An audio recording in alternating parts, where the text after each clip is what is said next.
ఈ 2026లో ప్రభంజనం పోతున్న రాశులు ఈ 5 రాశులండి.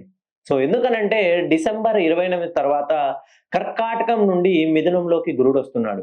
ఎప్పుడైతే గురు బలం పెరుగుతుందో ఖచ్చితంగా మీరు ఏ పని ప్రారంభించినా ఆ విఫలం అనేదే ఉండదు. మీరు చూడండి, మహాభారతంలో కర్ణుడు పరశురాముడి దగ్గర శిష్యుడు. అర్జునుడు ద్రోణుడి దగ్గర శిష్యుడు. సో, ఎప్పుడైతే ద్రోణుడు అర్జునుడికి ఒక మాటిస్తాడు. ఈ ప్రపంచంలో అత్యున్నత ధనుర్ధారి నువ్వే. ఈ భూ ప్రపంచంలో నీకన్నా ధనుర్ధారి ఎవరు ఉండరు అని చెప్తాడు. కానీ అర్జునుని కన్నా గొప్పవాడు కర్ణుడు.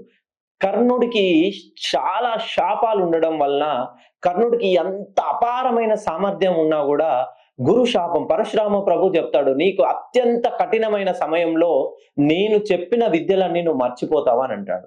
సో, ఎప్పుడైతే మనకి గురు శాపం ఉంటుందో, గురువు యొక్క ప్రభావం మన పైన ఉండదో, గురువు అనుగ్రహం మన పైన ఉండదో, మనం ఏ పని ప్రయత్నం చేసినా ఖచ్చితంగా ఆరంభంలోనే ఆటంకం, మధ్యలో ఆటంకం.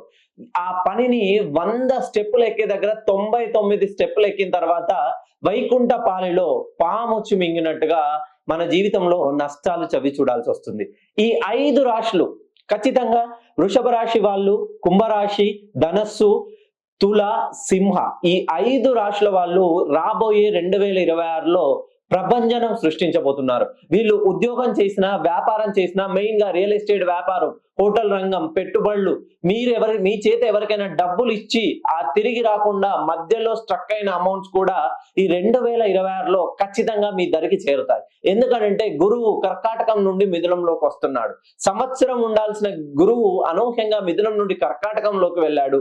మళ్ళీ కర్కాటకం నుండి తిరిగి మిథునంలోకి వస్తున్నాడు. ఎప్పుడైతే గురు సంచారం స్టార్ట్ అవుతుందో మీ జీవితంలో మీరు ఎనలేని ఊహలో కూడా, కలలో కూడా కనీ విని ఎరగని రీతిలో మీ జీవితం అద్భుతంగా ఉండబోతుంది.